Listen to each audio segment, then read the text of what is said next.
it or leave it. Hello, New York. Come on. Let's get into it. What a week. Florida governor and malfunctioning Chuck E. Cheese animatronic Ron DeSantis has reportedly let go more than a third of his campaign staff as he seeks to regain some momentum in his flailing presidential bid. If you're in line to be the guy whose job it is to teach Ron DeSantis how to laugh, stay in line. One of the staffers recently fired from the DeSantis camp was Nick Hochman, an aide who secretly created and circulated pro-DeSantis campaign videos that used prominent Nazi imagery. They had no choice to let him go after all these screw-ups. Nick, said his boss, how hard is it to get a coffee order right? In related news, on Wednesday, DeSantis said that while he wouldn't choose RFK Jr. as a running mate, his anti-vax views might make him a perfect pick to lead the CDC.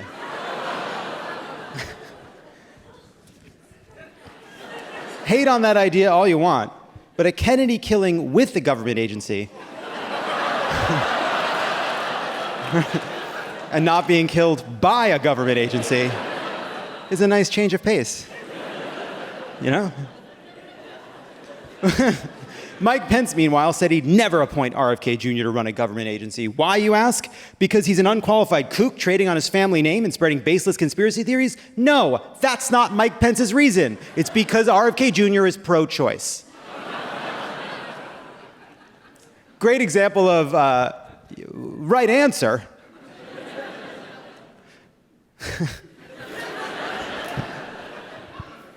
Former mayor and current husk of a man, Rudy Giuliani, conceded that he made false claims when he accused Georgia election workers of manipulating the results. You should have seen how uncomfortable he was during the lawsuit, ink just pouring out of his glands. On Wednesday, Hunter Biden pleaded not guilty to 2 tax crimes after a Trump judge raised concerns about a plea deal with federal prosecutors, which put that plea on hold as a result. But experts aren't sure how the proceedings will go, since in a prior video, Hunter Biden admitted to being a bad, bad little boy. Look, here's the thing. I don't know, however bad your crimes might be, once Marjorie Taylor Greene puts your naked ass on C-SPAN, you've paid your debts.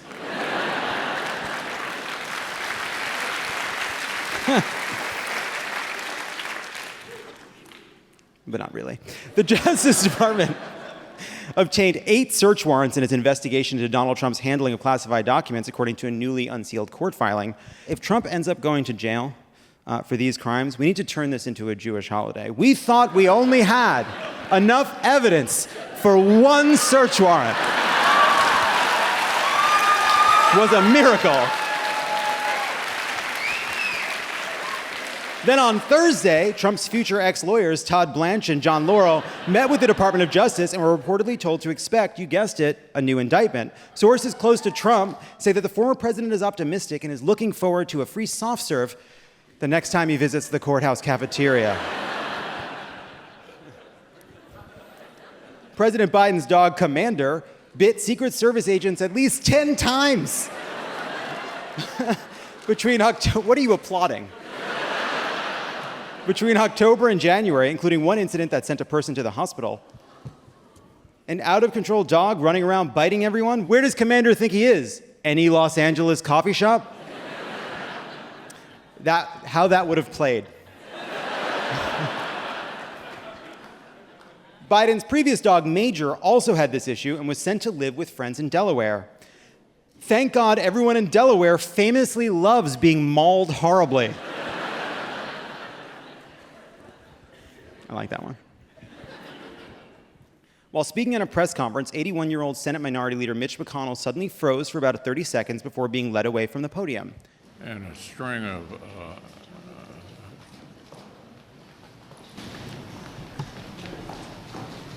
I have to tell you all something. We did not crack how to joke about this. We did it. But I'll tell you, this is the gist that was on social media. Oh no, he lived. And it's like, all right. We get it. He stinks. One area we considered, and again, did not crack, was something about God filibustering the blood to his brain. But we didn't get it. We never found it. Shut up. It's not right.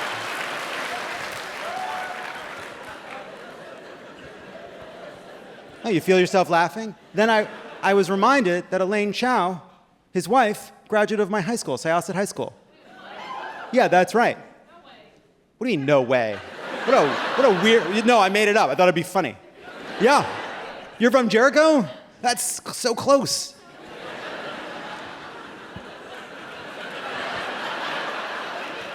So I felt bad joking about it, is the point.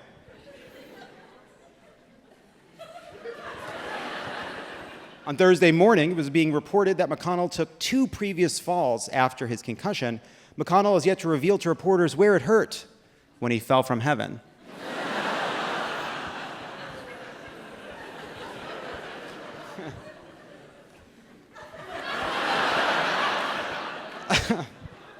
All right. The Pentagon denied the congressional testimony given by David Grush, a former Air Force intelligence official, who claimed that the U.S. has been covering up decades of evidence of UFOs. Grush is also, he doesn't seem very reliable. He's also suggested that Mussolini and the Vatican conspired on a UFO cover-up as well. Sorry. Your Holiness, it's me, Mussolini. I feel, shut up. I feel it's so close to you now that we have it. This is a big secret. I hope nobody hangs me upside down. I hope nobody hangs me upside down like a salami.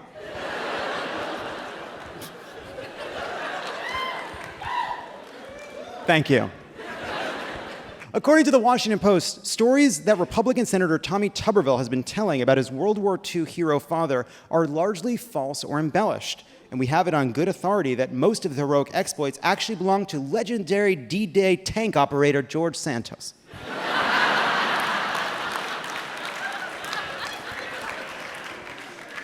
UPS and the Teamsters on Tuesday reached a tentative agreement to avert a disruptive nationwide strike.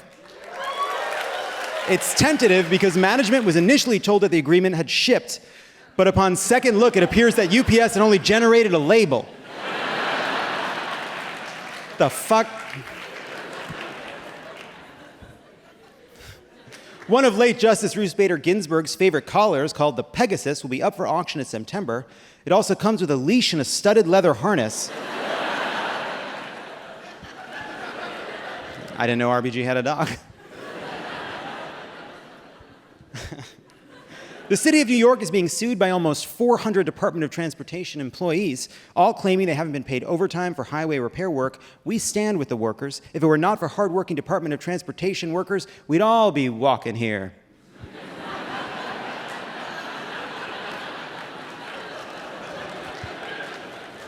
I did it a little lightly. It wasn't very good. Speaking of walking here, a dangerous heat wave hit the city this week and is expected to last throughout the weekend. So if you see someone masturbating on the subway, offer them a water, you judgmental jerks.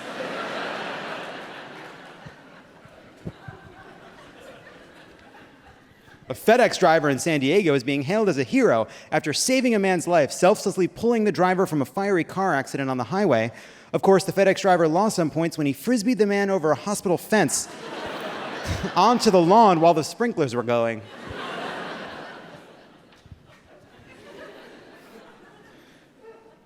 Elon Musk rebranded Twitter this week, ditching the company's iconic bird logo for a black and white X. And then Twitter's new CEO, Linda Yaccarino, said in a tweet that the rebrand is part of, and this quote is real. It's part of Twitter's larger shift to, quote, the future state of unlimited interactivity, centered on audio, video, messaging, payments, banking, creating a global marketplace for ideas, goods, services, and opportunities. Powered by AI, X will connect us all in ways we're just beginning to imagine. That is gibberish. What are you talking about? Also, what about Elon's Twitter screams, "Oh yes, you may have my routing number"? I love the way like 2 months ago, everyone's nudes were being posted in the check this out kids section. Yeah, sure, here are the last 4 digits of my social, Elon.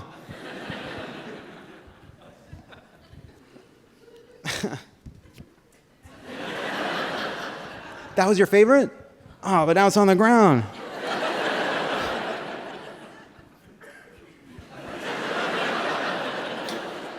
A mad sex toy scientist has reportedly developed a working prototype for a mechanical masturbation sleeve that's controlled by one's thoughts by means of a brain-computer interface. I hate to sound like my grandfather, but whatever happened to jerking off with your hand like a normal person? Anyway, say what you will about Elon Musk, he's not afraid to rethink Twitter's core business model. Oh wait, we're not done. Because we had late-breaking news before we came out here. 3 incredible stories we felt like we couldn't pass up.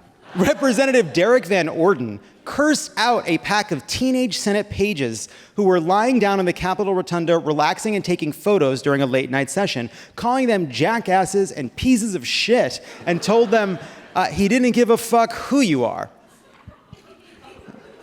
That's what you're supposed to say to a congressman. That's not what a congressman is supposed to say to an unpaid college student.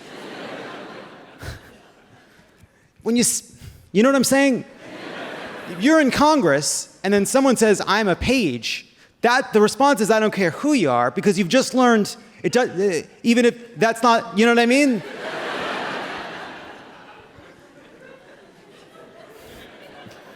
According to the source, Van Orden and his staff were drinking in his office where they'd been heard partying loudly before the incident. There is no excuse for getting belligerently drunk at the office. Not when you can just get the kind of drunk where you promise to buy all of your employees cars and keep demanding everyone say, we're not work friends, we're real friends, right?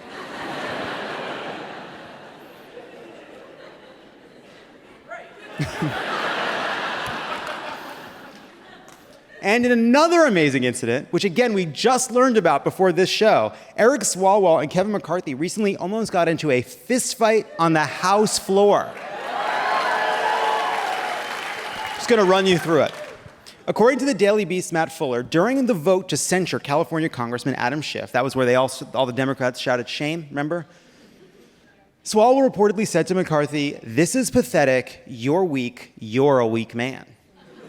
McCarthy was visibly upset, said a congressman to the Daily Beast, or congressperson to the Daily Beast, McCarthy's vein was popping out of his head.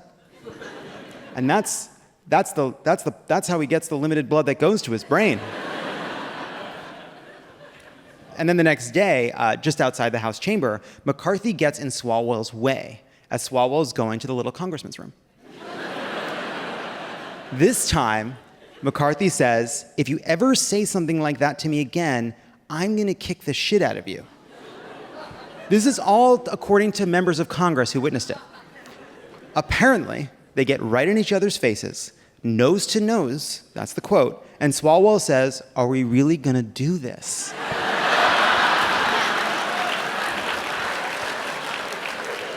And then, the Speaker of the House says to Congressman Swalwell, call me a pussy again and I'll kick your ass.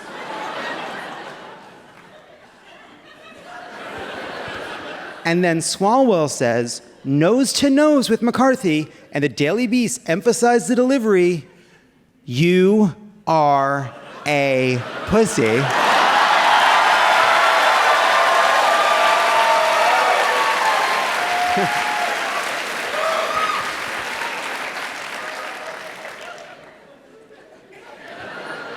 We're going to come back to what that says about us.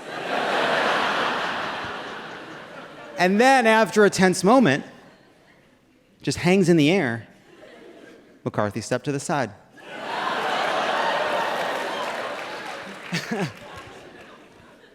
Adding to the surrealism is the odd but inescapable feeling that if you did punch Kevin McCarthy in the face, your fist would sink into it like warm bread dough. Am I wrong about this? And then the face would sort of grab and hold on to your hand? Do you know what I'm saying? And finally, we have even more breaking news. Special counsel Jack Smith, who is now on the love it or leave it shit list because he did this after the show was locked, has brought additional charges against Donald Trump in the documents case. including 2 counts of obstruction for attempting to delete surveillance footage and 1 count of willful retention of national defense information. It's like a consolation prize for not giving us an insurrection indictment today. Dinner's going to be about an hour, but here, have a bowl of pita chips. This brings Trump's Mar-a-Lago charges up to 40. Also charged today, Mar-a-Lago's head of maintenance, Carlos de Oliveira, who is accused of lying to the FBI about moving boxes with classified documents. It's tough to see a maintenance guy go down for Trump out of loyalty when you know if Trump had a gun to his head, he'd guess the guy's name was Senor Janitor.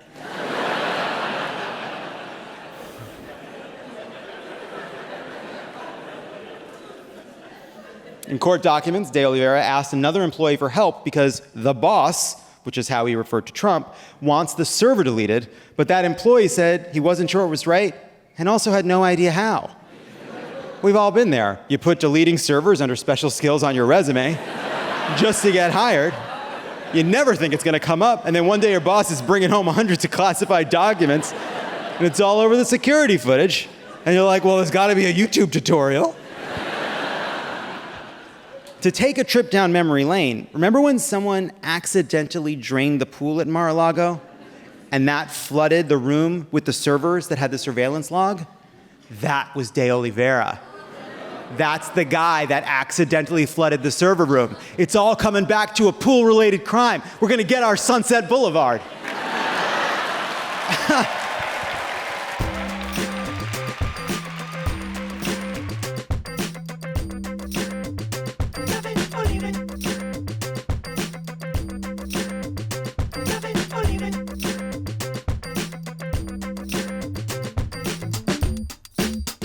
It's love it or leave it.